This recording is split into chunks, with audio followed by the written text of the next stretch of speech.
ਪਰ ਇਹਾ ਅੱਗ। ਬਾਬਾ ਫਰੀਦ ਜੀ ਕਹਿੰਦੇ ਹਨ, ਜਦੋਂ ਮੈਂ ਭਾਵ ਕਿ ਨਾਮ ਦੀ ਕਮਾਈ ਨਹੀਂ ਸੀ ਕੀਤੀ ਹੋਈ, ਬੰਦਗੀ ਨਹੀਂ ਸੀ ਜਦੋਂ ਉਹਨਾਂ ਨੇ ਕੀਤੀ, ਉਦੋਂ ਉਹ ਸਮਝਦੇ ਹੁੰਦੇ ਸੀਗੇ ਵੀ ਮੈਂ ਹੀ ਕੇਵਲ ਦੁਖੀ ਹਾਂ, ਬਾਕੀ ਸਾਰੇ ਸੁਖੀ ਆ, ਕੇਵਲ ਮੈਨੂੰ ਹੀ ਦੁੱਖ ਆ। ਪਰ ਜਦੋਂ ਉਹਨਾਂ ਨੇ ਨਾਮ ਦੀ ਕਮਾਈ ਕੀਤੀ ਆ, ਉੱਚੇ ਚੜ੍ਹ ਕੇ ਦੇਖਿਆ ਤੋਂ ਭਾਵ ਸੁਰਤ ਉੱਚੀ ਕਰਕੇ ਦੇਖਿਆ, ਧਿਆਨ ਮਾਰਿਆ ਸਾਰੇ ਪਾਸੇ, ਸੁਰਤ ਉੱਚੀ ਹੋ ਗਈ। ਉੱਚੇ ਚੜ੍ਹ ਕੇ ਦੇਖਣ ਤੋਂ ਭਾਵ ਇਹ ਨਹੀਂ ਵੀ ਉੱਚੀ ਜਗ੍ਹਾ ਖੜ੍ਹ ਕੇ ਕੋਈ ਵੇਖ ਰਿਹਾ, ਇਹਦੇ ਅਰਥ ਇਹ ਨਾ ਲੈ ਲੈਣੇ। ਅਰਥ ਇਹਦੇ ਬੜੇ ਡੂੰਘੇ ਆ ਵੀ ਜਦੋਂ ਨਾਮ ਦੀ ਕਮਾਈ ਇੰਨੀ ਕਰ ਲਈ, ਸੁਰਤ ਉੱਚੀ ਹੋ ਗਈ ਆ, ਉਦੋਂ ਦੇਖਿਆ ਤਾਂ ਘਰ ਘਰ ਇਹਾ ਅੱਗ। ਹਰ ਘਰੇ ਕੋਈ ਨਾ ਕੋਈ ਭਾਵ ਕੀ ਕਲੇਸ਼, ਕੋਈ ਨਾ ਕੋਈ ਦੁੱਖ ਪੀੜਾ ਸੰਤਾਪ, ਕੋਈ ਨਾ ਕੋਈ ਜੀਵ ਦੁਖੀ ਆ, ਕੋਈ ਤਨ ਦੁਖੀ, ਕੋਈ ਮਨ ਦੁਖੀ, ਕੋਈ ਚਿੱਤ ਉਦਾਸ। ਏਕ ਏਕ ਦੁਖ ਸਭੀ ਕੋ ਸੁਖੀ ਸੰਤ ਕਾ ਦਾਸ। ਤਾਂ ਕੋਈ ਤਾਂ ਗੁਰੂ ਪਿਆਰਿਓ ਤਨ ਕਰਕੇ ਦੁਖੀ ਆ, ਸਰੀਰ ਕਰਕੇ ਪੀੜਾ ਵਾ, ਰੋਗ ਲੱਗਾ। ਕੋਈ ਸਰੀਰ ਕਰਕੇ ਠੀਕ ਆ ਤਾਂ ਮਨ ਕਰਕੇ ਦੁਖੀ ਆ। ਕਈਆਂ ਦਾ ਸਰੀਰ ਤੇ ਮਨ ਠੀਕ ਆ, ਚਿੱਤ ਬੜਾ ਉਦਾਸ ਆ, ਵਿਰਾਗ 'ਚ ਆ। ਕੋਈ ਨਾ ਕੋਈ ਦੁੱਖ ਕਿਸੇ ਨੂੰ ਹੈਗਾ, ਬਸ ਇੰਨਾ ਕੁ ਫਰਕ ਆ ਵੀ ਮੇਰਾ ਦੁੱਖ ਕੋਈ ਹੋਰ ਆ, ਤੁਹਾਡਾ ਦੁੱਖ ਕੋਈ ਹੋਰ ਆ। ਇੱਥੇ ਨਿਰਧਨ ਜਿਹੜੇ ਬੰਦੇ ਕੋਲ ਪੈਸਾ ਨਹੀਂ, ਉਹਦਾ ਦੁਖੀ ਹੋਣਾ ਸੁਭਾਵਿਕ ਜੀ ਗੱਲ ਆ, ਆਮ ਗੱਲ ਆ, ਨੋਰਮਲ ਹੀ ਆ। ਅਮੀਰ ਬੰਦੇ ਵੀ ਇੱਥੇ ਦੁਖੀ ਆ। ਇੱਥੇ ਕਰੂਪ ਬੰਦਾ ਜਿਹੜਾ ਸੋਹਣਾ ਨਹੀਂ, ਕੋਝਾ ਬੰਦਾ, ਉਹ ਵੀ ਦੁਖੀ ਆ, ਉਹਦਾ ਦੁਖੀ ਹੋਣਾ ਆਮ ਗੱਲ ਆ। ਪਰ ਸੋਹਣਾ ਬੰਦਾ ਵੀ ਇੱਥੇ ਜਿਹੜਾ ਸਰੂਪ ਕਰਕੇ, ਰੂਪ ਕਰਕੇ ਸੋਹਣਾ, ਉਹ ਵੀ ਦੁਖੀ ਆ ਇੱਥੇ। ਤਾਂ ਫੂਲ ਖਿਲਤਾ ਹੈ ਮੁਰਝਾਨੇ ਕਾ ਤਖਯਲ ਲੇਕਰ, ਜਿਸੇ ਹਸਤਾ ਹੁਆ ਪਾਓਗੇ ਉਹ ਪਰੇਸ਼ਾਨ ਹੋਗਾ। ਫੁੱਲ ਵੀ ਇੱਥੇ ਖਿੜਦੇ ਆ, ਮੁਰਝਾ ਜਾਂਦੇ ਆ। ਤਾਂ ਗੁਰੂ ਪਿਆਰਿਓ ਭਾਵ ਕਿ ਹਰ ਜੀਵ ਕਿਸੇ ਨਾ ਕਿਸੇ ਕਾਰਨ ਕਰਕੇ ਦੁਖੀ ਆ। ਕੋਈ ਨਾ ਕੋਈ ਕਾਰਨ ਬਣ ਜਾਂਦਾ ਜਿਹਦੇ ਕਰਕੇ ਅਮੀਰ ਵੀ ਦੁਖੀ, ਗਰੀਬ ਦਾ ਤਾਂ ਦੁਖੀ ਹੋਣਾ ਨਾ ਆਮ ਗੱਲ ਆ। ਸੋਹਣੇ ਸਰੂਪ ਵਾਲੇ ਵੀ ਦੁਖੀ, ਕਰੂਪ ਵੀ ਦੁਖੀ, ਕੋਝੇ ਵੀ ਦੁਖੀ, ਗੁਣਵਾਨ ਵੀ ਦੁਖੀ। ਸਾਰੇ ਭਾਵ ਕਿ ਕੋਈ ਨਾ ਕੋਈ ਇੱਥੇ ਬਜ਼ੁਰਗ ਵੀ ਦੁਖੀ, ਬੱਚੇ ਵੀ ਕਿਸੇ ਕਾਰਨ ਕਰਕੇ ਪਰੇਸ਼ਾਨ, ਤੇ ਜਵਾਨ ਵੀ ਦੁਖੀ। ਤਾਂ ਇਹ ਚੀਜ਼ਾਂ ਸਾਰੀਆਂ, ਵੈਦ ਵੀ ਦੁਖੀ, ਰੋਗੀ ਵੀ ਦੁਖੀ, ਰਾਜਾ ਵੀ ਦੁਖੀ, ਪਰਜਾ ਵੀ ਦੁਖੀ, ਰਾਣੀਆਂ ਵੀ ਦੁਖੀ, ਗੋਲੀਆਂ ਵੀ ਦੁਖੀ। ਸਾਰੇ ਭਾਵ ਇੱਕ ਇੱਕ ਕੋਈ ਨਾ ਕੋਈ ਦੁੱਖ ਹੈ। ਉੱਚੇ ਚੜ੍ਹ ਕੇ ਦੇਖਿਆ ਤਾਂ ਘਰ ਘਰ ਇਹ ਅੱਗ। ਭਾਵ ਕਿ ਹਰ ਕਿਸੇ ਦੇ ਘਰੇ ਇੱਕ ਅੱਗ ਆ ਦੁੱਖਾਂ ਦੀ। ਉਹ ਇਉਂ ਆ ਬਸ, ਕਈਆਂ ਦੇ ਚੁੱਲ੍ਹੇ ਵਾਲੀ ਅੱਗ ਆ। ਚੁੱਲ੍ਹੇ ਵਾਲੀ ਅੱਗ ਆਪਾਂ ਨੂੰ ਦੂਰੋਂ ਦਿਖਦੀ ਆ, ਧੂੰਆਂ ਉੱਪਰ ਨੂੰ ਜਾਂਦਾ ਵੀ ਇਹ ਫਲਾਣੇ ਘਰੇ ਲੋਕ ਦੁਖੀ ਆ, ਇਹ ਵਿਚਾਰੇ ਦੁੱਖਾਂ ਵਿੱਚ ਆ। ਕਈਆਂ ਦੇ ਘਰੇ ਧੂਏ ਵਾਲੀ ਅੱਗ ਆ, ਕਈਆਂ ਦੇ ਘਰੇ ਸਟੋਵ ਵਾਲੀ ਆ, ਆਵਾਜ਼ ਆਉਂਦੀ ਆ, ਧੂੰਆਂ ਨਹੀਂ ਹੈਗਾ, ਪਰ ਦੁੱਖ ਉਹਨਾਂ ਦੇ ਘਰੇ ਵੀ ਆ। ਕਈਆਂ ਦੇ ਘਰੇ ਇਸ ਤਰ੍ਹਾਂ ਜਿਵੇਂ ਅੱਜ ਜਿਹੜੀ ਘਰ ਵਿੱਚ ਵਰਤੀ ਜਾਣ ਵਾਲੀ ਗੈਸ, ਜਿਹਨੂੰ LPG ਗੈਸ ਕਹਿੰਦੇ ਹੋ, ਤੁਸੀਂ ਸਿੱਧਾ ਉਹਨੂੰ ਗੈਸ ਸਿਲੰਡਰ ਕਹਿੰਦੇ ਹੋ, ਉਹਦੀ ਫੁੱਲ ਫਾਰਮ ਆ liquid petroleum gas. LPG gas ਜਿਹੜੀ ਆਪਾਂ ਵਰਤਦੇ ਹਾਂ ਘਰਾਂ 'ਚ, ਨਾ ਤਾਂ ਉਹਦਾ ਧੂੰਆਂ ਤੇ ਨਾ ਉਹਦਾ ਖੜਕਾ, ਪਰ ਅੱਗ ਹੈਗੀ ਆ। ਤਾਂ ਬਾਬਾ ਫਰੀਦ ਜੀ ਕਹਿੰਦੇ ਨੇ ਕਿ ਹਰ ਘਰੇ ਭਾਈ ਕੋਈ ਨਾ ਕੋਈ ਦੁੱਖ ਹੈ, ਹਰ ਘਰੇ ਕੋਈ ਨਾ ਕੋਈ ਪੀੜਾ ਹੈ। ਗੁਰੂ ਨਾਨਕ ਸਾਹਿਬ ਜੀ ਦੇ ਅਵਤਾਰ ਦੀ ਆਪਾਂ ਗੱਲ ਕਰੀਏ, ਧਰਤੀ ਜਦੋਂ ਪੂਰੀ ਪਾਪਾਂ ਨਾਲ ਭਰ ਗਈ, ਬਹੁਤ ਪਾਪ ਹੋਣ ਲੱਗ ਗਿਆ, ਰਾਜੇ ਵੀ ਸਾਰੇ ਪਾਪ ਕਮਾਉਣ ਲੱਗ ਗਏ। ਉਲਟੀ ਵਾੜ ਖੇਤ ਕੋ ਖਾਈ, ਰਾਜੇ ਪਾਪ ਕਮਾਉਂਦੇ। ਰਾਜਿਆਂ ਨੇ ਆਪਦੀ ਪਰਜਾ ਨੂੰ ਹੀ ਮਾਰਨਾ ਸ਼ੁਰੂ ਕਰ ਦਿੱਤਾ। ਧਰਮ ਦੁਨੀਆ ਵਿੱਚ ਰਿਹਾ ਤੱਕ ਨਹੀਂ, ਧਰਤੀ ਪੂਰੀ ਪਾਪਾਂ ਨਾਲ ਦੱਬੀ ਗਈ। ਧਰਤੀ ਨੇ ਪੁਕਾਰ ਕੀਤੀ ਮਹਾਰਾਜ ਅਕਾਲ ਪੁਰਖ ਦੇ ਅੱਗੇ, ਹੇ ਵਾਹਿਗੁਰੂ, ਮੈਂ ਨਾ ਪਾਪਾਂ ਦੇ ਨਾਲ ਦੱਬੀ ਜਾ ਰਹੀ ਹਾਂ, ਮੈਥੋਂ ਹੁਣ ਇਹ ਸਾਰਾ ਕੁਝ ਸਹਾਰਿਆ ਨਹੀਂ ਜਾਂਦਾ, ਮੇਰੇ ਦੁੱਖ ਦੀ ਇੰਤਹਾ ਹੋ ਗਈ ਆ। ਵੱਡੇ ਵੱਡੇ ਦੇਵੀ ਦੇਵਤੇ ਭਾਵੇਂ ਮੁਨੀ ਇੱਥੇ ਆਏ ਹਨ, ਪਰ ਉਹਨਾਂ ਨੇ ਉਹ ਕਾਰਜ ਨਹੀਂ ਕੀਤਾ ਜਿਹੜਾ ਮੈਂ ਚਾਹੁੰਦੀ ਸੀ। ਧਰਮ ਦੀ ਜਿਹੜੀ ਦੁਨੀਆ ਹੈ ਅੱਜ ਵੀ ਉਹ ਖਾਲੀ ਪਈ ਆ। ਕਿਰਪਾ ਕਰਕੇ ਐਸਾ ਅਵਤਾਰ ਭੇਜੋ ਜਾਂ ਆਪ ਹੀ ਆਓ, ਤੁਸੀਂ ਮੇਰੇ ਦੁੱਖਾਂ ਦਾ ਇਲਾਜ ਕਰੋ।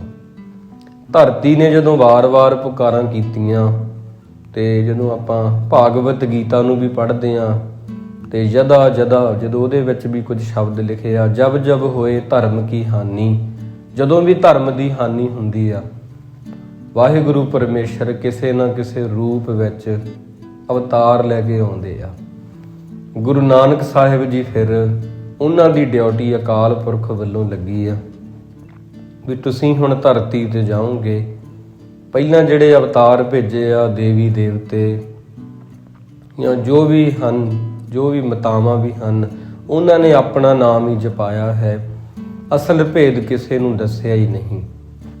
ਜ਼ਿੰਦਗੀ ਜਿਉਣ ਦਾ ਸਲੀਕਾ, ਜ਼ਿੰਦਗੀ ਕਿਵੇਂ ਹੈ, ਜ਼ਿੰਦਗੀ ਕੀ ਆ, ਜੀਵਨ ਲੈਣ ਦਾ ਜਿਹੜਾ ਜਨਮ ਲੈਣ ਦਾ ਮਕਸਦ ਕੀ ਆ, ਮੌਤ ਕੀ ਆ, ਇਹ ਸਭ ਕੁਝ, ਆਤਮਾ ਕੀ ਆ, ਸਰੀਰ ਦਾ ਭੇਦ ਕੀ ਆ, ਸਾਰਾ ਕੁਝ ਤੁਸੀਂ ਦੱਸਣਾ ਹੈ।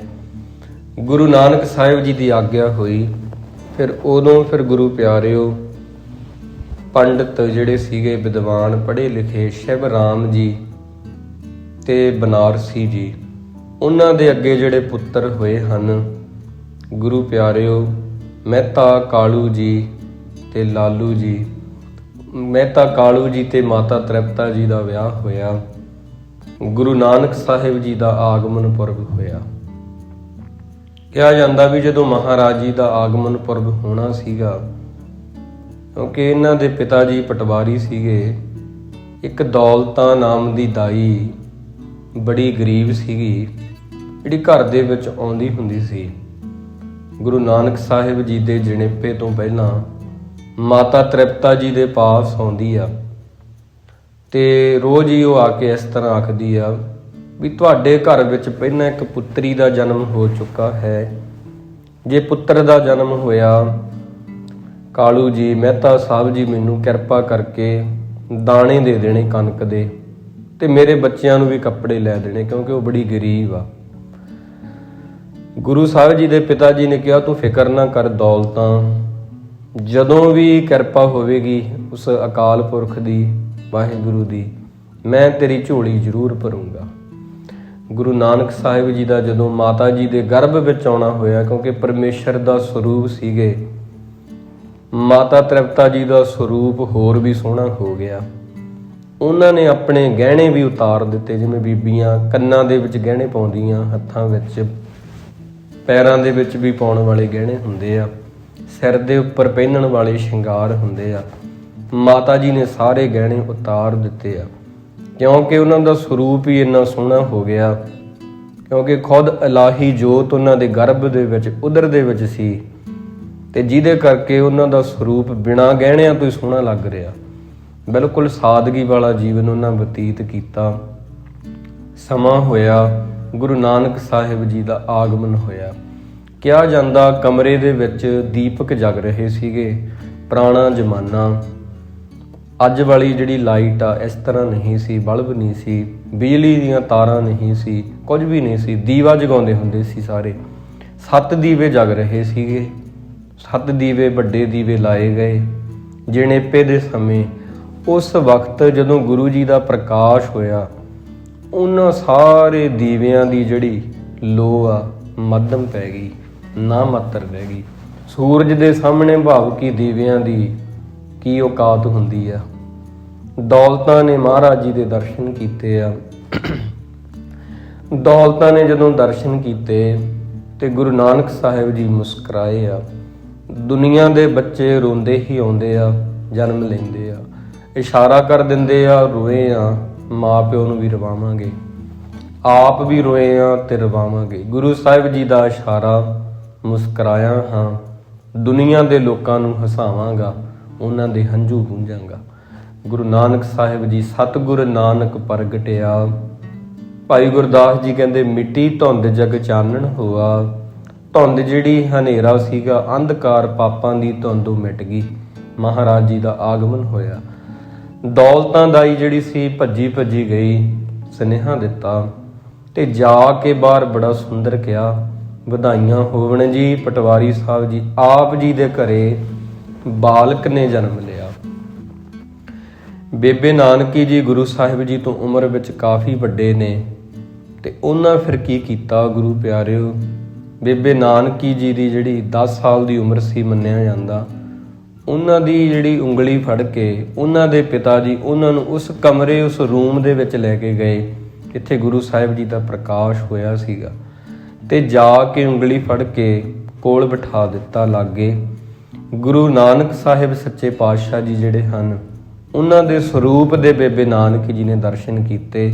ਮਹਾਂਪੁਰਖ ਤਾਂ ਇਹ ਵੀ ਕਹਿੰਦੇ ਹਨ ਮਾਤਾ ਜੀ ਨੇ ਗੁਰੂ ਸਾਹਿਬ ਦੇ ਦਰਸ਼ਨ ਕਰਕੇ ਉਹਨੂੰ ਚੁੱਕ ਕੇ ਬੇਬੇ ਨਾਨਕੀ ਜੀ ਦੀ ਝੋਲੀ ਵਿੱਚ ਪਾਇਆ, ਆਖਿਆ ਨਾਨਕੀ ਦਾ ਵੀਰ ਇਹ ਨਾਨਕ ਹੈ।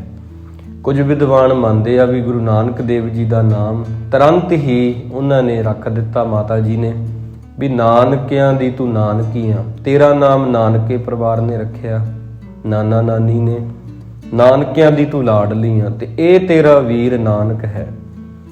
ਕੁਝ ਕਹਿੰਦੇ ਨੇ ਇਹ ਪੰਡਿਤ ਹਰਦਿਆਲ ਜੀ ਨੇ ਨਾਮ ਰੱਖਿਆ ਸੀ ਨਾਨਕ, ਕਵੀ ਸੰਤੋਖ ਸਿੰਘ ਦਾ ਇਉਂ ਮੰਨਣਾ ਹੈ। ਤਾਂ ਗੁਰੂ ਨਾਨਕ ਦੇਵ ਜੀ ਦੇ ਨਾਮ ਨੂੰ ਲੈ ਕੇ ਨਾਮਕਰਨ ਨੂੰ ਵੱਖ-ਵੱਖ ਵਿਚਾਰਾਂ, ਪਰ ਜ਼ਿਆਦਾ ਕਰਕੇ ਜਿਹੜੇ ਹਨ ਇਸ ਤਰ੍ਹਾਂ ਮੰਨਦੇ ਆ ਵੀ ਗੁਰੂ ਨਾਨਕ ਸਾਹਿਬ ਜੀ ਦੇ ਮਾਤਾ ਜੀ ਨੇ ਹੀ ਇਹ ਨਾਮਕਰਨ ਕੀਤਾ ਸੀਗਾ। ਤੇ ਨਾਮ ਦੇ ਜਿਹੜੇ ਅਰਥ ਆ ਨਾਨਕ ਦੇ, ਉਹ ਪੰਡਿਤ ਜੀ, ਪੰਡਿਤ ਤੋਂ ਭਾਵ ਵਿਦਵਾਨ, ਪੰਡਿਤ ਤੋਂ ਭਾਵ ਹੁੰਦਾ ਬਾਹਮਣ ਨਹੀਂ ਹੁੰਦਾ, ਬ੍ਰਾਹਮਣ ਹੋਰ ਹੁੰਦੇ ਆ, ਪੰਡਿਤ ਤੋਂ ਭਾਵ ਹੁੰਦਾ ਵਿਦਵਾਨ। ਜਿਹੜੇ ਵੀ ਕੁਝ ਗ੍ਰੰਥ ਪੜ੍ਹ ਲੈਂਦੇ ਹਨ, ਵਿੱਦਿਆ ਪੜ੍ਹ ਲੈਂਦੇ ਆ, ਬਨਾਰਸ ਵਿੱਚੋਂ ਵਿੱਦਿਆ ਪੜ੍ਹ ਲੈਂਦੇ, ਕਾਂਸ਼ੀ ਵਿੱਚੋਂ 108 ਗ੍ਰੰਥ ਪੜ੍ਹ ਲੈਂਦੇ ਆ, ਉਹਨਾਂ ਅੱਗੇ ਪੰਡਿਤ ਸ਼ਬਦ ਲੱਗ ਜਾਂਦਾ। ਸਿੱਖਾਂ ਦੇ ਕੋਈ ਮਹਾਂਪੁਰਖ ਹੋਏ ਉਹਨਾਂ ਦੇ ਅੱਗੇ ਵੀ ਪੰਡਿਤ ਸ਼ਬਦ ਲੱਗ ਗਿਆ। ਪੰਡਿਤ ਨਰੈਣ ਸਿੰਘ ਜੀ ਉਹਨਾਂ ਨੇ ਕਾਫੀ ਵਿੱਦਿਆ ਪੜ੍ਹੀ ਆ, ਤਾਂ ਕਰਕੇ ਪੰਡਿਤ ਸ਼ਬਦ ਦੇ ਅਰਥ ਹੁੰਦੇ ਜਿਹਨੇ ਵਿੱਦਿਆ ਪੜ੍ਹੀ ਹੋਵੇ। ਬ੍ਰਾਹਮਣ ਕੋਈ ਹੋਰ ਚੀਜ਼ ਆ, ਪੰਡਿਤ ਸ਼ਬਦ ਕੋਈ ਹੋਰ ਚੀਜ਼ ਆ। ਤਾਂ ਇਸ ਤਰ੍ਹਾਂ ਫਿਰ ਨਾਨਕ ਦੇ ਅਰਥ ਜਿਹੜੇ ਸੀਗੇ ਪੰਡਿਤ ਹਰਦਿਆਲ ਨੇ ਆ ਕੇ ਦੱਸੇ ਆ। ਤੇ ਉਹਨਾਂ ਨੇ, ਕਿਉਂਕਿ ਉਦੋਂ ਤਾਂ ਸਿੱਖੀ ਦਾ ਪ੍ਰਸਾਰ ਜੇ ਹੋਣਾ ਵਾ, ਸਿਰਫ ਮਹਾਰਾਜ ਜੀ ਦਾ ਪ੍ਰਕਾਸ਼ ਹੋਇਆ, ਲੋਕ ਜੋਤਿਸ਼ ਵੀ ਪੜ੍ਹਦੇ ਆ, ਸਾਰਾ ਕੁਝ ਪੜ੍ਹਦੇ ਆ, ਪਾਪ ਵੀ ਹੋ ਰਹੇ ਆ। ਪੰਡਿਤ ਜੀ ਨੂੰ ਸੱਦਿਆ ਗਿਆ, ਉਹਨਾਂ ਨੇ ਜਾ ਕੇ ਹਰਦਿਆਲ ਪੰਡਿਤ ਨੇ ਕਿਹਾ ਵੀ ਤੁਹਾਡੇ ਘਰ ਵਿੱਚ ਜਿਹੜਾ ਬੱਚਾ ਪੈਦਾ ਹੋਇਆ ਨਾ, ਇਹ ਬਹੁਤ ਤੁਹਾਨੂੰ ਸੁੱਖ ਦੇਵੇਗਾ, ਤੁਹਾਨੂੰ ਹੀ ਛੱਡੋ, ਇਹ ਤਾਂ ਲੋਕਾਂ ਨੂੰ ਵੀ ਸੁੱਖ ਦੇਵੇਗਾ। ਉਹ ਦੁਖੀ ਲੋਕਾਂ ਦੇ ਹੰਝੂ ਪੂਜੇਗਾ, ਬਹੁਤ ਪਿਆਰ ਕਰੇਗਾ ਸਭ ਨੂੰ। ਜਾਂ ਤਾਂ ਇਹ ਕੋਈ ਰਾਜਾ ਬਣੇਗਾ ਛਤਰਧਾਰੀ ਤੇ ਜਾਂ ਕੋਈ ਸਾਧੂ ਬਣੇਗਾ, ਵੀ ਇਹਦੀ ਪੂਜਾ ਬੜੀ ਹੋਵੇਗੀ। ਤਾਂ ਉਹ ਪੰਡਿਤ ਜੀ ਜਿਹੜੇ ਪੜ੍ਹੇ ਹੋਏ ਸੀਗੇ, ਕਿਉਂਕਿ ਜੋਤਿਸ਼ ਇੱਕ ਵਿੱਦਿਆ ਹੁੰਦੀ ਆ, ਇਹ ਵੀ ਵਿੱਦਿਆ ਇੱਕ ਇਸ ਤਰ੍ਹਾਂ ਦੀ ਗੱਲ ਨਹੀਂ, ਪਰ ਅੱਜ ਕੱਲ੍ਹ ਇਹਦੇ ਨਾਮ ਤੇ ਪਖੰਡ ਬਹੁਤ ਹੈ। ਗੁਰਸਿੱਖ ਦੇ ਵਿੱਚ ਯਕੀਨ ਨਹੀਂ ਕਰਦੇ ਤੇ ਭਾਵੇਂ ਕਿ ਆਪਾਂ ਨੂੰ ਇਹ ਮੰਨਣ ਦੀ ਮਨਾਹੀ ਆ, ਪਰ ਕੁਝ ਲੋਕਾਂ ਨੇ ਵਿੱਦਿਆ ਪੜ੍ਹੀ ਹੁੰਦੀ ਆ, ਉਹ ਬੜੇ ਥੋੜ੍ਹੇ ਹੁੰਦੇ ਆ, ਹਸਤ ਰੇਖਾਵਾਂ ਪੜ੍ਹ ਲੈਂਦੇ ਆ, ਪਰ ਉਹ ਕੁਝ ਕਰ ਨਹੀਂ ਸਕਦੇ। ਉਹ ਸਿਰਫ ਇੰਨਾ ਹੀ ਦੱਸ ਸਕਦੇ ਨੇ ਵੀ ਇਹਦੇ ਲੇਖ ਕੀ ਕਹਿੰਦੇ ਆ, ਇਸ ਤੋਂ ਵੱਧ ਕੁਝ ਵੀ ਨਹੀਂ। ਤਾਂ ਉਸ ਜਿਹੜੇ ਲੇਖ ਸਿੱਧੇ ਕਰਨੇ ਆ ਫਿਰ ਗੁਰੂ ਦੇ ਚਰਨਾਂ ਨਾਲ ਲੱਗ ਕੇ ਹੀ ਹੁੰਦੇ ਆ।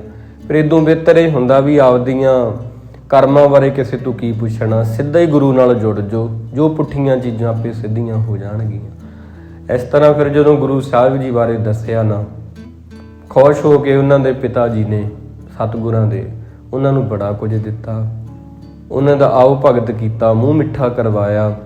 ਤੇ ਦੌਲਤਾਂ ਦਾਈ ਜਿਹੜੀ ਸੀਗੀ ਉਹ ਗੁਰੂ ਸਾਹਿਬ ਦੇ ਸਰੂਪ ਦੇ ਦਰਸ਼ਨ ਕਰਕੇ ਰੱਜ ਗਈ ਸੀ।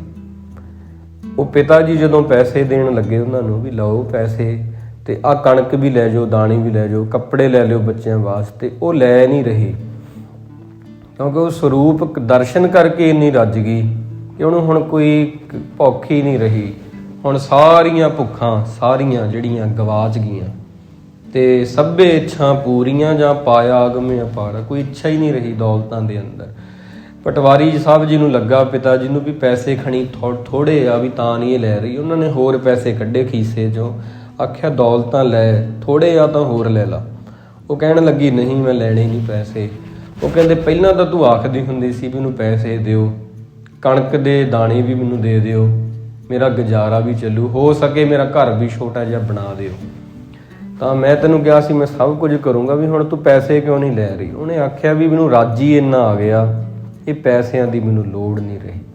ਇਹ ਗਾਥਾ ਆਮ ਹੀ ਤੁਸੀਂ ਗੁਰੂ ਨਾਨਕ ਦੇਵ ਜੀ ਦੀ ਸੱਚੇ ਪਾਤਸ਼ਾਹ ਦੀ ਸੁਣਦੇ ਰਹੇ ਹੋ, ਵੀ ਉਹਨਾਂ ਦਾ ਜਿੱਥੇ ਪ੍ਰਕਾਸ਼ ਹੋਇਆ ਬੇਦੀ ਕੁਲ ਦੇ ਵਿੱਚ ਹੋਇਆ। ਤਿੰਨ ਬੇਦੀਆਂ ਕੀ ਕੁਲ ਵਿਖੇ ਪ੍ਰਗਟੇ ਨਾਨਕ ਰਾਏ, ਸਭ ਸਿੱਖਣ ਕੋ ਸੁਖ ਦੀਏ, ਜਹ ਤੈ ਭਏ ਸਹਾਏ, ਕੱਲ ਤਾਰਨ ਗੁਰੂ ਨਾਨਕ ਆਇਆ।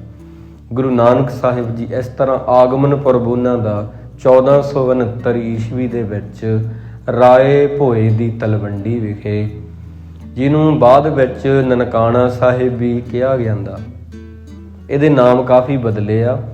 ਰਾਏ ਭੋਏ ਰਾਏ ਬਲਾਰ ਜੀ ਦੇ ਪਿਤਾ ਦਾ ਨਾਮ ਸੀਗਾ, ਉੱਥੋਂ ਦੇ ਰਾਜੇ ਦੇ ਨਾਮ ਤੇ ਪਿੰਡ ਵਸਿਆ ਰਾਏ ਭੋਏ। ਹੌਲੀ ਹੌਲੀ ਜਦੋਂ ਰਾਏ ਬਲਾਰ ਜੀ ਦਾ ਰਾਜਕੁਮਾਰ ਬਣ ਗਏ, ਗੱਦੀ ਤੇ ਬਹਿ ਗਏ, ਰਾਜੇ ਬਣ ਗਏ, ਉਹਨਾਂ ਨੇ ਕਿਹਾ ਵੀ ਨਾਮ ਇਹਦਾ ਬਦਲਣਾ ਚਾਹੀਦਾ, ਵੀ ਬਜ਼ੁਰਗਾਂ ਦੇ ਨਾਮ ਤੇ ਚੱਲ ਠੀਕ ਆ, ਮੇਰੇ ਪਿਤਾ ਜੀ ਦੇ ਨਾਮ ਤੇ ਇਹ ਵਸਿਆ ਹੋਇਆ ਪਿੰਡ ਆ, ਪਰ ਉਹ ਰਾਜੇ ਤਾਂ ਸੀਗੇ ਪਰ ਉਹਨਾਂ ਦੀ ਨਾਮ ਦੀ ਕਮਾਈ ਨਹੀਂ ਸੀ ਇੰਨੀ। ਇਹ ਪਿੰਡ ਜਿਹੜਾ ਇਹਦਾ ਨਾਮ ਕੋਈ ਹੋਰ ਹੋਵੇ ਨਗਰ ਦਾ। ਹੌਲੀ ਹੌਲੀ ਨਾਮ ਉਹਦਾ ਨਾਨਕ ਆਇਣਾ ਬਣਿਆ, ਵੀ ਉਹ ਧਰਤੀ ਜਿਹਨੇ ਗੁਰੂ ਨਾਨਕ ਦੇਵ ਜੀ ਨੂੰ ਸੱਦਿਆ, ਨਾਨਕ ਆਇਣਾ। ਫਿਰ ਹੌਲੀ ਹੌਲੀ ਇਹਦਾ ਤੀਜਾ ਨਾਮ ਬਦਲਿਆ ਨਨਕਾਣਾ। ਹੁਣ ਆਪਾਂ ਇਹਨੂੰ ਨਨਕਾਣਾ ਸਾਹਿਬ ਕਹਿੰਦੇ ਆ, ਜੋ ਕਿ ਲਹਿੰਦੇ ਪੰਜਾਬ ਪਾਕਿਸਤਾਨ ਦੇ ਵਿੱਚ ਹੈ, ਆਪਾਂ ਸਾਰੇ ਜਾਣਦੇ ਹਾਂ। ਤੇ ਅਰਦਾਸ ਬੇਨਤੀ ਵਿੱਚ ਵੀ ਉਹ ਜਿਹੜੇ ਗੁਰਧਾਮ ਇਹਨਾਂ ਨੂੰ ਪੰਥ ਤੋਂ ਵਿਛੋੜਿਆ ਗਿਆ ਹੈ, ਆਦਿ ਸ੍ਰੀ ਨਨਕਾਣਾ ਸਾਹਿਬ ਜੀ ਤੋਂ ਲੈ ਕੇ ਉਹ ਸਾਰੇ ਧਾਮਾਂ ਦੇ ਖੁੱਲ੍ਹੇ ਦਰਸ਼ਨ ਦੀਦਾਰ ਤੇ ਸੇਵਾ ਸੰਭਾਵ ਦਾ ਦਾਨ ਆਪਣੇ ਪਿਆਰੇ ਖਾਲਸਾ ਜੀ ਨੂੰ ਬਖਸ਼ੋ। ਸਾਰੇ ਗੁਰਦੁਆਰਿਆਂ ਵਿੱਚ ਇਹ ਅਰਦਾਸ ਹੁੰਦੀ ਆ, ਜਿਸ 'ਚ ਸ਼੍ਰੀ ਨਨਕਾਣਾ ਸਾਹਿਬ ਦਾ ਨਾਮ ਖਾਸ ਤੌਰ 'ਤੇ ਲਿਆ ਜਾਂਦਾ। ਉਹਦਾ ਕਾਰਨ ਕੀ ਆ? ਵੀ ਨਨਕਾਣਾ ਸਾਹਿਬ ਸਾਥੋਂ ਵਿਛੜ ਗਿਆ। ਮਹਾਰਾਜ ਜੀ ਦੇ ਕਾਫੀ ਸਥਾਨ ਪਾਕਿਸਤਾਨ 'ਚ ਹੀ ਰਹਿ ਗਏ। ਕਰਤਾਰਪੁਰ ਸਾਹਿਬ ਜਿੱਥੇ 18 ਸਾਲ ਖੇਤੀ ਕੀਤੀ, ਉਹ ਵੀ ਰਾਵੀ ਤੋਂ ਪਾਰ ਲਾਂਘਾ ਜਿਹੜਾ ਖੁੱਲ੍ਹਿਆ ਹੋਇਆ, ਉਹ ਮੈਂ ਆਪ ਜੀ ਨੂੰ ਪਹਿਲਾਂ ਵੀ ਕਿਹਾ ਵੀ ਲਾਂਘਾ ਖੁੱਲ੍ਹਿਆ ਹੋਇਆ, ਵੀ ਤੁਸੀਂ ਜਾਓ ਇੱਕ ਵਾਰ ਸਾਰੇ ਜਾਣੇ। ਤੇ ਬਾਅਦ ਵਿੱਚ ਸਰਕਾਰਾਂ ਦੀਆਂ ਨੀਤੀਆਂ ਦਾ ਕੋਈ ਪਤਾ ਨਹੀਂ ਹੁੰਦਾ, ਨਹੀਂ ਬਾਅਦ ਵਿੱਚ ਦੂਰਬੀਨ ਨਾਲ ਦਰਸ਼ਨ ਕਰਨੇ ਪੈਂਦੇ ਆ। ਪਹਿਲਾਂ ਵੀ ਸੰਗਤਾਂ ਡੇਰਾ ਬਾਬਾ ਨਾਨਕ ਜਾ ਕੇ, ਵੱਡੀ ਸਾਰੀ ਦੂਰਬੀਨ ਲੱਗੀ ਹੁੰਦੀ ਸੀਗੀ, ਉਹਦੇ ਵਿੱਚ ਦੀ ਜਾ ਕੇ ਦੇਖਣਾ ਤੇ ਦਰਸ਼ਨ ਕਰਨੇ, ਵੀ ਉਹ ਦੇਖੋ ਕਰਤਾਰਪੁਰ ਸਾਹਿਬ ਆ। ਹੁਣ ਲਾਂਘਾ ਖੁੱਲ੍ਹਿਆ ਹੋਇਆ ਵਾ, ਜਿੱਥੇ ਗੁਰੂ ਨਾਨਕ ਦੇਵ ਜੀ ਨੇ 18 ਸਾਲ ਖੇਤੀ ਕੀਤੀ, ਉਹ ਵੀ ਪਾਕਿਸਤਾਨ ਦੇ ਵਿੱਚ ਆ। ਹਸਨ ਅਬਦਾਲ ਜਿੱਥੇ ਪੰਜਾ ਸਾਹਿਬ ਗੁਰਦੁਆਰਾ, ਉਹ ਵੀ ਪਾਕਿਸਤਾਨ ਦੇ ਵਿੱਚ ਹੀ ਆ। ਕਾਫੀ ਭਾਵ ਕਿ ਲਹਿੰਦੇ ਪੰਜਾਬ ਦੇ ਵਿੱਚ ਮਹਾਰਾਜ ਜੀ ਦੀਆਂ ਯਾਦਾਂ ਰਹਿ ਗਈਆਂ। ਤਾਂ ਇਹ ਵਿਚਕਾਰ ਇੱਕ ਗੱਲ ਆਈ ਆ, ਗੁਰੂ ਪਿਆਰਿਓ, ਗੁਰੂ ਨਾਨਕ ਸਾਹਿਬ ਜੀ ਦਾ ਜਦੋਂ ਆਗਮਨ ਪੁਰਬ ਹੋ ਗਿਆ, ਮਹਾਰਾਜ ਜੀ ਨੇ ਉਸ ਤੋਂ ਬਾਅਦ ਫਿਰ ਬਚਪਨ ਦੇ ਵਿੱਚ ਪਾਂਧੇ ਕੋਲ ਪੜ੍ਹਨ ਭੇਜਿਆ। ਗੋਪਾਲ ਪਾਂਧਾ ਜੀ ਸੀ ਉਹਨਾਂ ਦਾ ਨਾਮ। ਪਹਿਲੇ ਦਿਨ ਤਾਂ ਸਾਰਾ ਕੁਝ ਯਾਦ ਕਰਕੇ ਸੁਣਾ ਦਿੱਤਾ। ਪੰਡਿਤ ਨੇ, ਉਹ ਪਾਂਧਾ ਜੀ ਨੇ ਕਿਹਾ ਵੀ ਬੜੇ ਸਿਆਣੇ ਆ ਨਾਨਕ, ਤੂੰ ਤਾਂ ਬੜਾ ਹੁਸ਼ਿਆਰ ਆ। ਦੂਜੇ ਦਿਨ ਆਖਿਆ ਵੀ ਵਿੱਦਿਆ ਪੜ੍ਹ। ਗੁਰੂ ਨਾਨਕ ਦੇਵ ਜੀ ਕਹਿੰਦੇ ਨਹੀਂ, ਵੀ ਨਹੀਂ ਇਹ ਨਹੀਂ ਵਿੱਦਿਆ ਪੜ੍ਹਨੀ, ਇਹਦੇ ਅਰਥ ਮੈਨੂੰ ਦੱਸੋ ਕਰਕੇ। ਉਹਨਾਂ ਨੇ ਕਿਹਾ ਵੀ ਨਹੀਂ, ਇੱਕ ਚੀਜ਼ ਦੇ ਅਰਥ ਹੁੰਦੇ ਨਹੀਂ, ਜਿਵੇਂ ਇਕੱਲੇ ਊੜੇ ਦੇ ਕੀ ਅਰਥ ਹੋਣਗੇ, ਆੜੇ ਦੇ ਕੀ ਅਰਥ ਹੋਣਗੇ। ਉਹ ਕਹਿੰਦੇ ਜੇ ਅਰਥ ਨਹੀਂ, ਬੇਮਾਇਨੀ ਵਿੱਦਿਆ ਮੈਂ ਨਹੀਂ ਪੜ੍ਹਨੀ। ਮਹਾਰਾਜ ਨੇ ਇਨਕਾਰ ਕਰਤਾ ਤੇ ਪਾਂਧੇ ਨੂੰ ਇਹੋ ਜਿਹੀ ਸਿੱਖਿਆ ਦਿੱਤੀ।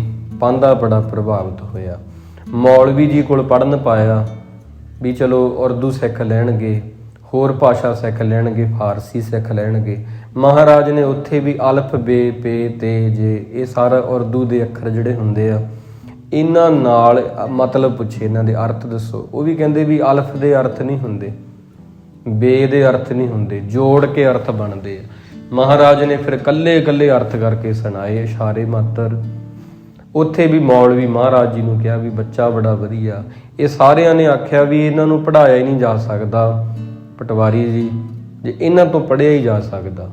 ਪਿਤਾ ਜੀ ਨੂੰ ਬੜਾ ਭਾਵਹੀਣਤਾ ਜੀ ਹੋ ਗਈ ਅੰਦਰ, ਵੀ ਇੱਕ ਬੱਚਾ ਮੇਰਾ ਹੈ ਵੀ ਇਹੀ ਨਹੀਂ ਪੜ੍ਹ ਰਿਹਾ, ਪੜ੍ਹੇ ਲਿਖੂਗਾ ਨਾ ਤੇ ਨੌਕਰੀ ਨਹੀਂ ਮਿਲਣੀ, ਕੀ ਕਰੂਗਾ ਇਹ। ਫਿਰ ਹੌਲੀ ਹੌਲੀ ਭਾਵ ਉਹਨਾਂ ਨੂੰ ਮੱਝਾਂ ਚਰਾਉਣ ਭੇਜਤਾ। ਸੰਖੇਪ ਜੀ ਝਾਤ ਆ ਗੁਰੂ ਜੀ ਦੇ ਜੀਵਨ ਤਾਂ ਬਹੁਤ ਵੱਡਾ ਮਹਾਰਾਜ ਜੀ ਦਾ। ਸੂਰਜ ਪ੍ਰਕਾਸ਼ ਦੀਆਂ 2 ਪੋਥੀਆਂ, ਗੁਰੂ ਨਾਨਕ ਪ੍ਰਕਾਸ਼।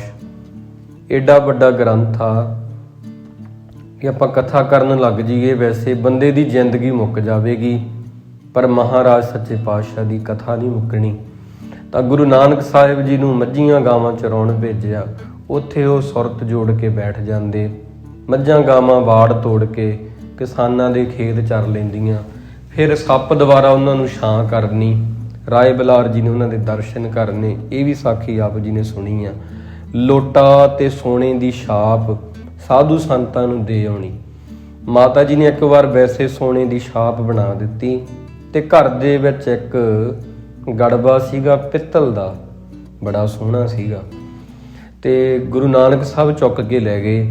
ਨਾਲੇ ਉਹ ਸੋਨੇ ਦੀ ਛਾਪ, ਕੋਈ ਮਹਾਂਪੁਰਖ ਸੀਗੇ ਉਹਨਾਂ ਕੋਲ ਕੱਪੜੇ ਵੀ ਨਹੀਂ ਸੀ ਪੂਰੇ, ਗੋਦੜੀ ਪਹਿਨੀ ਹੋਈ ਸੀ, ਜਿਹੜੇ ਟਾਕੀਆਂ ਵਾਲਾ ਕੱਪੜਾ ਹੋਵੇ ਉਹਨੂੰ ਗੋਦੜੀ ਕਹਿੰਦੇ ਆ, ਉਹਨਾਂ ਨੂੰ ਦੇ ਆਏ। ਕਹਿੰਦੇ ਲਓ ਜੀ ਆ ਕੱਪੜੇ ਬਣਾ ਲਿਓ। ਇਹ ਛੋਟੇ ਬਚਪਨ ਦੀਆਂ ਗੱਲਾਂ, 20 ਰੁਪਈਆਂ ਦੀ ਗੱਲ ਤਾਂ ਥੋੜੀ ਵੱਡੇ ਹੋ ਕੇ ਹੁੰਦੀ ਆ ਸੱਚੇ ਸੌਦੇ ਦੀ। ਉਦੋਂ ਪਹਿਲਾਂ ਇਹਨਾਂ ਨੇ ਬੜਾ ਕੁਝ ਮਹਾਂਪੁਰਖਾਂ ਨੂੰ ਦੇ ਦਿੱਤਾ ਸੀਗਾ ਪਹਿਲਾਂ ਹੀ। ਭਾਵ ਪਿਤਾ ਜੀ ਨੂੰ ਜਦੋਂ ਪਤਾ ਲੱਗਿਆ ਵੀ ਇਹ ਤਾਂ ਸੋਨੇ ਦੀ ਹੁਣ ਛਾਪ ਕੋਈ ਬੱਚਾ ਦੇ ਆਵੇ ਬਾਹਰ, ਤੇ ਗਾਲਾਂ ਤਾਂ ਉਹਨੂੰ ਪੈਣਗੀਆਂ ਨਾ, ਤੇ ਕਾਫੀ ਇਹਨਾਂ ਨੂੰ ਘੂਰਿਆ। ਫਿਰ ਉਹ ਬੇਬੇ ਨਾਨਕੀ ਜੀ ਛਡਾਉਂਦੇ ਰਹੇ ਆ। ਫਿਰ ਸੱਚੇ ਸੌਦੇ ਵਰੀ ਚਪੇੜਾਂ ਵੀ ਖਾਧੀਆਂ। ਉਹ 2 ਤੇ ਚਪੇੜਾਂ ਸੱਜੀ ਜਿਹੜੀ ਹੈ ਗੱਲ ਤੇ ਖੱਬੇ ਹੱਥ ਨਾਲ ਮਾਰੀ, ਖੱਬੀ ਗੱਲ ਤੇ ਸੱਜੇ ਹੱਥ ਨਾਲ। ਤੀਜੀ ਜਿਹੜੀ ਚਪੇੜ ਮਾਰਨ ਨਹੀਂ ਦਿੱਤੀ। ਜਦ ਨੂੰ ਬੇਬੇ ਨਾਨਕੀ ਜੀ ਪਹੁੰਚ ਗਏ, ਉੱਥੇ ਰੋਕ ਲਿਆ, ਆਖਿਆ ਪਿਤਾ ਜੀ ਇੱਦਾਂ ਨਾ ਕਰੋ। ਤੇ ਉਸ ਤੋਂ ਬਾਅਦ ਭਾਈ ਬਾਲਾ ਜੀ ਤੇ ਭਾਈ ਮਰਦਾਨਾ ਜੀ ਦਾ ਮੇਲ ਹੋਣਾ। ਕਹਿਣਾ ਮਰਦਾਨਿਆਂ, ਗਾਉਣਾ ਤਾਂ ਤੂੰ ਬੜਾ ਸੋਹਣਾ, ਪਰ ਫਰਕ ਇਹ ਆ ਵੀ ਲੋਕਾਂ ਨੂੰ ਖੁਸ਼ ਕਰਨ ਨਾਲ ਬੰਦਾ ਮੁਕਤ ਨਹੀਂ ਹੁੰਦਾ।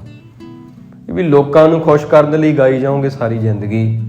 10 ਕੁ ਸਾਲ ਵੱਡੇ ਸੀਗੇ ਭਾਈ ਮਰਦਾਨਾ ਜੀ ਗੁਰੂ ਨਾਨਕ ਸਾਹਿਬ ਜੀ ਤੋਂ, ਤੇ ਗ੍ਰੰਥਾਂ ਵਿੱਚ ਲਿਖਿਆ ਭਾਈ ਬਾਲਾ ਜੀ ਵੀ ਵੱਡੇ ਸੀਗੇ, 3-4 ਸਾਲ ਵੱਡੇ ਸੀਗੇ। ਉਮਰ ਦੀ ਗੱਲ ਨਹੀਂ ਸੀ, ਅਵਸਥਾ ਦੀ ਗੱਲ ਸੀ। ਉਹਨਾਂ ਨੇ ਗੁਰੂ ਨਾਨਕ ਦੇਵ ਜੀ ਦਾ ਫਿਰ ਪੱਲਾ ਫੜ ਲਿਆ। ਰਬਾਬ ਵੀ ਲਿਆਂਦੀ, ਰਬਾਬ ਵੀ ਇੱਕ ਦੇਵਤੇ ਨੇ ਦਿੱਤੀ, ਉਹ ਵੀ ਮੈਂ ਇੱਥੇ ਦੀਵਾਨ ਵਿੱਚ ਆਪਾਂ ਪਿੱਛੇ ਪੂਰੀਆਂ ਸਾਖੀਆਂ ਵਿਸਥਾਰ ਨਾਲ ਸਰਵਣ ਕਰਵਾਈਆਂ, ਕਿਉਂਕਿ ਇੱਕ ਸਮੇਂ 'ਚ ਇੰਨੀਆਂ ਸਾਖੀਆਂ ਨਹੀਂ ਸੁਣਾਈਆਂ ਜਾ ਸਕਦੀਆਂ, ਸਿਰਫ ਇੱਕ ਝਾਤ ਹੀ ਆ ਉਹਨਾਂ ਦੇ ਜੀਵਨ ਤੇ। ਰਬਾਬ ਮੰਗਾਉਣ ਦਾ ਜਿਹੜਾ ਬਿਰਤਾਂਤ ਆ, ਸ਼ਾਮ ਦੇ ਦੀਵਾਨ ਵਿੱਚ ਕਥਾ 'ਚ ਲਗਾਤਾਰ 2 ਦਿਨ ਤੇ ਸਵੇਰ ਦੇ ਦੀਵਾਨ ਵਿੱਚ ਵੀ ਪੂਰਾ ਸੁਣਾਇਆ ਵੀ ਕਿਵੇਂ ਜਿਹੜਾ ਫਰਿੰਦਾ ਸੀਗਾ, ਦੇਵਤਾ ਸੀਗਾ ਜਿਹਨੇ ਰਬਾਬ ਬਣਾਈ ਸੀ, ਮਹਾਰਾਜ ਨੂੰ ਭੇਟ ਕੀਤੀ ਉਹਨੇ ਆਪ ਆ ਕੇ। ਤੇ ਬੇਬੇ ਨਾਨਕੀ ਜੀ ਨੇ ਪੈਸੇ ਵੀ ਦੇ ਦਿੱਤੇ ਸੀਗੇ, ਪਰ ਉਹਨੇ ਪੈਸੇ ਲਏ ਨਹੀਂ ਸੀਗੇ। ਇਸ ਤਰ੍ਹਾਂ ਫਿਰ ਗੁਰੂ ਨਾਨਕ ਸਾਹਿਬ ਜੀ ਦਾ ਦੇਖ ਕੇ ਸਾਰਾ ਚੀਜ਼ਾਂ ਉੱਥੇ ਦੇਖ ਲਿਆ। ਫਿਰ ਰਾਏ ਬਲਾਰ ਜੀ ਕਹਿੰਦੇ ਵੀ ਪਿਤਾ ਜੀ ਇਹਨਾਂ ਨੂੰ ਲੜਦੇ ਰਹਿੰਦੇ, ਇਹਨਾਂ ਨੂੰ ਉੱਥੇ ਸੁਲਤਾਨਪੁਰ ਭੇਜੋ, ਇੱਥੇ ਬੇਬੇ ਨਾਨਕੀ ਵਿਆਹੇ ਹੋਏ ਆ। ਭੈਣ ਨਾਲ ਇਹਨਾਂ ਦੀ ਸੋਚ ਮਿਲਦੀ ਆ, ਉਹ ਜਾਣਦੇ ਸੀ ਪਿਤਾ ਜੀ ਘੂਰਦੇ ਰਹਿੰਦੇ ਆ, ਉੱਥੇ ਇਹਨਾਂ ਨੂੰ ਭੇਜਤਾ। ਮੋਦੀ ਖਾਨਾ ਸੰਭਾਲਿਆ, ਸਭ ਤੇਰਾ ਹੈ ਵਾਹਿਗੁਰੂ, ਕੁਝ ਵੀ ਨਹੀਂ ਹੈ ਮੇਰਾ ਵਾਹਿਗੁਰੂ। ਉੱਥੇ ਕਹਿ ਕੇ ਮੋਦੀ ਖਾਨਾ ਲਟਾ ਦਿੱਤਾ। ਮੋਦੀ ਖਾਨਾ ਜਦੋਂ ਲਟਾ ਦਿੱਤਾ ਗੁਰੂ ਪਿਆਰਿਓ, ਤੇ ਲੋਕਾਂ ਨੇ ਕੋਈ ਖੰਡ ਦਾ ਪੀਪਾ, ਘਿਓ ਦਾ ਪੀਪਾ, ਸਾਰਾ ਕੁਝ ਹੀ ਲੈ ਗਏ, ਕੱਪੜਿਆਂ ਦੇ ਥਾਨ ਹੀ ਚੁਕਾ ਦਿੱਤੇ। ਸ਼ਿਕਾਇਤਾਂ ਬੜੀਆਂ ਹੋਈਆਂ ਇਹਨਾਂ ਦੀਆਂ, ਬਾਰ-ਬਾਰ ਸ਼ਿਕਾਇਤਾਂ ਹੋਈਆਂ, ਬਹੁਤ ਕੁਝ ਹੋਇਆ ਉੱਥੇ। ਫਿਰ ਕਦੇ 135 ਰੁਪਏ ਵਧੇ ਆ, ਕਦੇ 180 ਰੁਪਏ ਵਧੇ ਆ, ਕਦੇ ਕਿਤਨੇ ਰੁਪਏ ਵੱਧ ਗਏ ਲੇਖੇ ਵਿੱਚ, ਘਾਟਾ ਨਹੀਂ ਪਾਇਆ। ਹੁਕਮ ਹੋ ਗਿਆ ਵੇਈ ਨਦੀ ਵਿੱਚੋਂ ਮੋਦੀ ਖਾਨਾ ਛੱਡ ਦਿਓ, ਵਾਹਿਗੁਰੂ ਨੇ ਕਿਹਾ ਮੋਦੀ ਖਾਨਾ ਛੱਡਤਾ। ਫਿਰ ਆਖਿਆ ਤੁਸੀਂ ਯਾਤਰਾ ਤੇ ਚਲੇ ਜਾਓ, ਪ੍ਰਮਾਤਮਾ ਦਾ ਹੁਕਮ ਹੋਇਆ। ਬੇਬੇ ਨਾਨਕੀ ਤੋਂ ਆਗਿਆ ਪਾ ਕੇ ਉਦਾਸੀਆਂ ਕੀਤੀਆਂ। ਗੁਰੂ ਨਾਨਕ ਸਾਹਿਬ ਜੀ ਨੇ ਜਿਹੜੀ ਯਾਤਰਾ ਕੀਤੀ ਆ 82,000 ਕਿਲੋਮੀਟਰ ਤੋਂ ਵੱਧ ਬਣਦੀ ਆ ਪੈਦਲ ਮਾਰਚ। ਸਭ ਤੋਂ ਪਹਿਲਾਂ ਭਾਈ ਲਾਲੋ ਜੀ ਕੋਲ ਗਏ ਆ, ਭਾਈ ਲਾਲੋ ਜੀ ਨੂੰ ਤਾਰਿਆ, ਮਲਕ ਭਾਗੋ ਨੂੰ ਸਮਝਾਇਆ। ਫਿਰ ਤਲਵੰਡੀ ਆ ਗਏ, ਪਿਤਾ ਜੀ ਗੁੱਸੇ ਹੋ ਗਏ ਵੀ ਤੂੰ ਤਾਂ ਸਾਧ ਬਣ ਗਿਆ। ਉਹ ਹੈ ਨਾ ਵੀ ਜੇਕਰ ਕਿਸੇ ਦਾ ਪੁੱਤਰ ਸ਼ਰਾਬੀ ਹੋ ਜੇ, ਮਾਂ ਪਿਓ ਜਰ ਲੈਂਦੇ ਆ ਵੀ ਕੋਈ ਨਾ ਸ਼ਰਾਬ ਹੀ ਪੀਂਦਾ ਵਾ, ਕੋਈ ਗੱਲ ਨਹੀਂ, ਤੇ ਪੱਥਰ ਬਣ ਕੇ ਜਰ ਲੈਂਦੇ ਆ, ਰੋ ਰੂ ਕੇ ਹਟ ਜਾਂਦੇ ਆ। ਪਰ ਜੇ ਕਿਸੇ ਦਾ ਪੁੱਤ ਸਾਧ ਹੋ ਜੇ, ਫਿਰ ਉਹਨੂੰ ਭਾਵ ਕਿ ਜਰਿਆ ਨਹੀਂ ਜਾਂਦਾ ਮਾਂ ਪਿਓ ਤੋਂ ਵੀ, ਲੈ ਸਾਧ ਹੋ ਗਿਆ। ਉਵੇਂ ਹੀ ਫਿਰ ਗੁਰੂ ਸਾਹਿਬ ਜੀ ਨਾਲ ਹੋਇਆ। ਕਹਿਣ ਲੱਗੇ ਭਾਈ ਤੂੰ ਆਪਣੇ ਖੇਤ ਆਪਦੇ ਏਡੀ ਵਧੀਆ ਨੌਕਰੀ ਮੋਦੀਖਾਨਾ ਛੱਡਤਾ, ਇਹ ਕਿਹੜੇ ਕੱਪੜੇ ਪਾ ਕੇ ਫਿਰਦਾ, ਲਾ ਦੇ। ਚਾਚਾ ਜੀ ਨੇ ਸਮਝਾਇਆ, ਮਾਂ ਨੇ ਵੀ ਸਮਝਾਇਆ, ਮਾਤਾ ਜੀ ਨੇ ਵੀ, ਪੁੱਤਰ ਇਹ ਕੀ ਕਰੀ ਜਾਂਦਾ, ਵੀ ਇੱਥੇ ਤੇਰਾ ਸਭ ਕੁਝ ਆ। ਰਾਏ ਬਲਾਰ ਜੀ ਨੇ ਵੀ ਸਮਝਾਇਆ ਵੀ ਨਾ ਜਾਓ, ਖੂਹ ਤੁਹਾਡੇ ਨਾਮ ਲਗਾ ਦੂੰਗਾ। ਪਰ ਗੁਰੂ ਸਾਹਿਬ ਜੀ ਕਹਿੰਦੇ ਰਾਏ ਬਲਾਰ ਤੁਸੀਂ ਤਾਂ ਸਮਝੋ ਨਾ ਵੀ ਪਰਮਾਤਮਾ ਦਾ ਹੁਕਮ ਆ ਇਹ। ਬੰਦੇ ਦਾ ਜਿੱਥੇ ਦਾਣਾ ਪਾਣੀ ਹੁੰਦਾ ਉਹਨੂੰ ਜਾਣਾ ਹੀ ਪੈਂਦਾ। ਜਦੋਂ ਦਾਣਾ ਪਾਣੀ ਜਿੱਥੇ ਜਿੱਥੇ ਖਿਲਾਰਿਆ ਹੋਵੇ, ਬੰਦੇ ਦੇ ਕੀ ਵੱਸ ਆ। ਰੱਬ ਨੇ ਨੱਕ 'ਚ ਬੰਦੇ ਦੇ ਨੱਥ ਪਾਈ ਹੋਈ ਆ ਰਾਏ ਬਲਾਰ ਜੀ, ਉੱਥੇ ਉੱਥੇ ਬੰਦਾ ਜਾਂਦਾ। ਫਿਰ ਉਹ ਕਹਿੰਦੇ ਅੱਛਾ ਰੱਬ ਦਾ ਹੁਕਮ ਆ। ਰਾਏ ਬਲਾਰ ਜੀ ਬੜੇ ਸਿਆਣੇ ਸੀਗੇ, ਕਹਿੰਦੇ ਨਹੀਂ ਫੇਰ ਨਹੀਂ ਮੈਂ ਕੁਝ ਆਖਦਾ। ਫਿਰ ਉਹਨਾਂ ਨੇ ਮਾਤਾ ਪਿਤਾ ਨੂੰ ਕਿਹਾ ਵੀ ਰੋਣਗੇ ਤੁਹਾਡੇ ਪਿੱਛੇ। ਮਹਾਰਾਜ ਕਹਿੰਦੇ ਉਹ ਵੀ ਹੁਕਮ ਹੀ ਆ, ਜੇ ਰੋਣਗੇ ਰੋਣਾ ਵੀ ਹੁਕਮ 'ਚ ਹੀ ਹੋਣਾ, ਹੁਕਮ ਤੋਂ ਤਾਂ ਬਾਹਰ ਕੋਈ ਚੀਜ਼ ਹੁੰਦੀ ਨਹੀਂ। ਵੀ ਰੋਣਗੇ, ਵਿਛੋੜਾ ਮੋਹ ਆ, ਰੋਣਗੇ ਤਾਂ ਸਹੀ, ਪਰ ਮੈਂ ਇਹਨਾਂ ਦੇ ਹੰਝੂ ਵੇਖਾਂ ਕਿ ਜਿਹੜੇ ਉਹ ਦੁਖੀ ਲੋਕ ਆ ਉਹਨਾਂ ਦੇ ਹੰਝੂ ਵੇਖਾਂ। ਗੱਲ ਅਸਲ ਵਿੱਚ ਮੈਂ ਇਹ ਕਰਨੀ ਸੀ। ਮਹਾਰਾਜ ਜੀ ਨੇ ਤੇ ਜਾ ਕੇ ਨਾ ਦਰਵਾਜ਼ੇ ਖੜਕਾਏ ਦੁਖੀ ਲੋਕਾਂ ਦੇ। ਗੁਰੂ ਪਿਆਰਿਓ ਜਿਹੜੇ ਦੁਖੀ ਲੋਕ ਸੀਗੇ ਉਹਨਾਂ ਦੇ ਦਰਵਾਜ਼ੇ ਜਿਹੜੇ ਖੜਕਾ ਕੇ ਨਾ ਉਹਨਾਂ ਦਾ ਇਲਾਜ ਕੀਤਾ। ਦੁਨੀਆ 'ਚ ਕੋਈ ਐਸਾ ਡਾਕਟਰ ਨਹੀਂ ਹੋਣਾ, ਵੈਦ ਨਹੀਂ ਹੋਣਾ, ਹਕੀਮ ਨਹੀਂ ਹੋਣਾ ਜਿਹੜਾ ਰੋਗੀ ਦੇ ਘਰੇ ਬਿਨਾਂ ਦੱਸੇ ਹੀ ਜਾਵੇ। ਅਬ ਡਾਕਟਰਾਂ ਨੂੰ ਆਪਾਂ ਫੋਨ ਵੀ ਕਰੀਏ ਆਉਣ 'ਚ ਦੇਰ ਕਰ ਦਿੰਦੇ ਆ, ਕਈ ਵਾਰ ਆਉਂਦੇ ਹੀ ਨਹੀਂ ਹੈਗੇ ਕਈ ਤਾਂ, ਤੇ ਜਿਹੜੇ ਆਉਂਦੇ ਆ ਉਹ ਫਿਰ ਸੱਦੇ ਤੋਂ ਹੀ ਆਉਂਦੇ ਆ। ਤੇ ਉਸ ਤੋਂ ਬਾਅਦ ਗੁਰੂ ਨਾਨਕ ਸਾਹਿਬ ਜੀ ਜਿਹੜੇ ਸੀਗੇ ਉਹਨਾਂ ਨੇ ਪਹਿਲਾਂ ਰੋਗ ਪਛਾਣਿਆ ਵੀ ਸੱਜਣ ਨੂੰ ਕਿਹੜਾ ਰੋਗ ਲੱਗਾ। ਚਲੋ ਭਾਈ ਮਰਦਾਨਾ ਜੀ ਚੱਲੀਏ ਸੱਜਣ ਠੱਗ ਦਾ ਨਿਸਤਾਰਾ ਕਰਨਾ। ਉਹ ਜਾਦੂਗਰਨੀ ਜਿਹੜੀ ਨੂਰ ਸ਼ਾਹ ਸੀਗੀ, ਉਹਨੂੰ ਜਾਦੂ ਆਉਂਦਾ ਸੀਗਾ ਜਿਹਨੂੰ ਕਾਲਾ ਇਲਮ ਕਹਿੰਦੇ ਆ, ਗਲਤ ਇਸਤੇਮਾਲ ਕਰ ਰਹੀ ਸੀ ਸ਼ਕਤੀਆਂ ਦਾ। ਉਹਨੂੰ ਸਮਝਾਇਆ। ਇੱਕ ਬੰਦਾ ਸੀ ਰਾਖਸ਼ਾਂ ਵਰਗਾ, ਬੰਦੇ ਤਲ ਤਲ ਕੇ ਖਾਂਦਾ ਸੀ ਕੜਾਹੇ ਵਿੱਚ, ਕੌਡਾ ਉਹਦਾ ਨਾਮ ਸੀ, ਉਹਨੂੰ ਤਾਰਿਆ। ਬਲੀ ਕੰਧਾਰੀ ਰਾਹੀਆਂ ਪਾਉਂਦੀਆਂ ਨੂੰ ਪਾਣੀ ਨਹੀਂ ਸੀ ਦਿੰਦਾ ਪੀਣ ਨੂੰ, ਕਹਿੰਦਾ ਸੀ ਮੇਰਾ ਹੀ ਪਾਣੀ ਆ, ਏਡਾ ਤਲਾਬ ਤੇ ਕਬਜ਼ਾ ਕਰੀ ਫਿਰਦਾ ਸੀ। ਮਹਾਰਾਜ ਨੇ ਉਹਨੂੰ ਦੱਸਿਆ ਭਾਈ ਪਾਣੀ ਸਭ ਦਾ ਸਾਂਝਾ ਹੁੰਦਾ, ਮੁਸਾਫਰਾਂ ਨੂੰ ਪਾਣੀ ਦੇਣਾ ਚਾਹੀਦਾ। ਕਿਹਦਾ ਆਪਾਂ ਨਾਮ ਲਈਏ। ਅੱਗੇ ਮਨ ਸੁਖ ਨੂੰ ਤਾਰਿਆ, ਭਾਈ ਭਗੀਰਥ ਜੀ ਨੂੰ ਤਾਰਿਆ, ਭਾਈ ਬਾਲਾ, ਭਾਈ ਮਰਦਾਨਾ, ਰਾਏ ਬਲਾਰ ਜੀ ਨੂੰ ਤਾਰਿਆ। ਆਕਾਸ਼ ਕੇ ਤਾਰੇ ਤੋਂ ਗਿਨੇ ਜਾਤ ਹੈ, ਪਰ ਜਿਨ੍ਹਾਂ ਨੂੰ ਗੁਰੂ ਨਾਨਕ ਦੇਵ ਜੀ ਨੇ ਤਾਰਿਆ ਉਹਨਾਂ ਦੀ ਗਿਣਤੀ ਭਾਈ ਹੋ ਨਹੀਂ ਸਕਦੀ। ਬਾਬਾ ਫਰੀਦ ਜੀ ਦਾ ਸਲੋਕ ਸੀਗਾ, ਫਰੀਦਾ ਮੈਂ ਜਾਣਿਆ ਦੁੱਖ ਮੁਝ ਕੂ, ਦੁੱਖ ਸਭਾਇਆ ਜੱਗ, ਉੱਚੇ ਚੜ੍ਹ ਕੇ ਦੇਖਿਆ ਤਾਂ ਘਰ ਕਰੇ ਹੱਗ। ਬਾਬਾ ਫਰੀਦ ਜੀ ਕਹਿੰਦੇ ਕੇਵਲ ਮੈਂ ਹੀ ਨਹੀਂ ਦੁਖੀ, ਸਾਰਾ ਸੰਸਾਰ ਹੀ ਦੁਖੀ ਆ। ਰਾਜੇ ਵੀ ਦੁਖੀ ਆ, ਪਰਜਾ ਵੀ ਦੁਖੀ ਆ, ਮੀਆਂ ਵੀ ਦੁਖੀ ਆ, ਬੀਵੀ ਵੀ ਦੁਖੀ ਆ, ਪਤੀ ਵੀ ਦੁਖੀ, ਭਾਵ ਪਤਨੀ ਵੀ ਦੁਖੀ, ਨਿਰਧਨ ਵੀ ਦੁਖੀ, ਗਰੀਬ ਵੀ ਦੁਖੀ। ਗਰੀਬ ਨੇ ਤਾਂ ਦੁਖੀ ਹੋਣਾ, ਉਹਦੇ ਕੋਲ ਮਕਾਨ ਨਹੀਂ ਹੈਗਾ, ਪੈਸੇ ਹੈ ਨਹੀਂ। ਅਮੀਰ ਵੀ ਦੁਖੀ, ਕਮਾਲ ਦੀ ਗੱਲ ਆ। ਰਾਣੀਆਂ ਵੀ ਦੁਖੀ, ਗੋਲੀਆਂ ਵੀ ਦੁਖੀ, ਇੱਥੇ ਸਾਰੇ ਹੀ ਦੁਖੀ ਆ। ਸਹਾਂਸਰ ਦਾਨ ਦੇ ਇੰਦਰ ਰਵਾਇਆ, ਇੰਦਰ ਵਰਗੇ ਦੇਵਤੇ ਵੀ ਦੁਖੀ ਜਦੋਂ ਉਹਨਾਂ ਨੂੰ ਇੰਦਰਪੁਰੀ ਚੋਂ ਕੱਢਤਾ। ਪਰਸ ਰਾਮ ਰੋਵੈ ਘਰ ਆਇਆ, ਪਰਸ ਰਾਮ ਵਰਗੇ ਵੀ ਦੁਖੀ। ਰੋਵੈ ਦਹਿ ਸਿਰ ਲੰਕ ਗਵਾਏ, ਰਾਵਣ ਵੀ ਦੁਖੀ ਲੰਕਾ ਗਵਾ ਕੇ। ਰਾਮਚੰਦਰ ਵੀ ਰੋਵੈ ਰਾਮ ਨਕਾਲਾ ਪਿਆ, ਉਹ ਵੀ ਰੋਏ। ਸੀਤਾ ਲਖਮਣ ਵਿਛੜ ਗਿਆ, ਵਿਛੋੜਾ ਪਾ ਕੇ ਬਨਵਾਸ ਪਾ ਕੇ ਉਹ ਵੀ ਦੁਖੀ। ਤਾਂ ਭਾਵ ਕਿ ਬਾਲੀ ਰੋਵੈ ਨਾਹੇ ਪਤਾਰ, ਉਹ ਲੜਕੀ ਵੀ ਰੋਂਦੀ ਆ ਜਦੋਂ ਸਿਰ ਤੇ ਪਿਤਾ ਦਾ, ਸਾਈਂ ਦਾ, ਪਤੀ ਦਾ ਸਾਇਆ ਨਹੀਂ ਰਹਿੰਦਾ ਤੇ ਵਿਛੋੜਾ ਪੈਂਦਾ, ਪੇਕਾ ਘਰ ਛੱਡ ਕੇ ਸਹੁਰੇ ਘਰੇ ਜਾਂਦੀ ਆ, ਤਾਂ ਉਹ ਫਿਰ ਵਿਛੋੜੇ ਸਾਰੇ ਦੁਖੀ। ਮਹਾਰਾਜ ਸੱਚੇ ਪਾਤਸ਼ਾਹ ਜੀ ਇਸ ਤਰ੍ਹਾਂ ਕਹਿੰਦੇ ਆ, ਨਾਨਕ ਦੁਖੀ ਆ ਸਭ ਸੰਸਾਰ। ਜਿਹਨੂੰ ਸਮਝ ਆ ਗਈ ਵੀ ਸਾਰੇ ਦੁਖੀ ਆ, ਵੀ ਕੇਵਲ ਆਪਾਂ ਹੀ ਨਹੀਂ ਦੁਖੀ।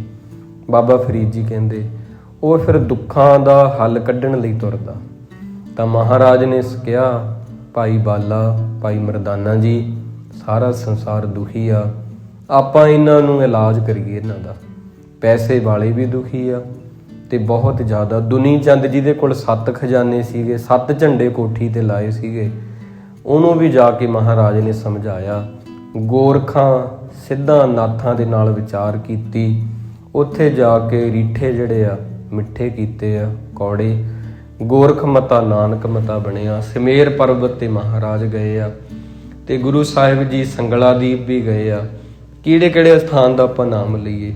ਚਾਰੇ ਚੱਕ ਬਾਬੇ ਤਾਰੇ, ਚਾਰ ਚੱਕ, ਚਾਰੇ ਦਿਸ਼ਾਵਾਂ 'ਚ ਗੁਰੂ ਸਾਹਿਬ ਗਏ। ਇਹ ਉਹਨਾਂ ਦੀ ਯਾਤਰਾ ਹੈ। ਸਤਿਗੁਰੂ ਮਹਾਰਾਜ ਕਿਰਪਾ ਕਰਨ। ਸੋ ਗੁਰੂ ਪਿਆਰਿਓ, ਕੁਝ ਬੇਨਤੀਆਂ ਆਪ ਜੀ ਦੇ ਚਰਨਾਂ ਦੇ ਵਿੱਚ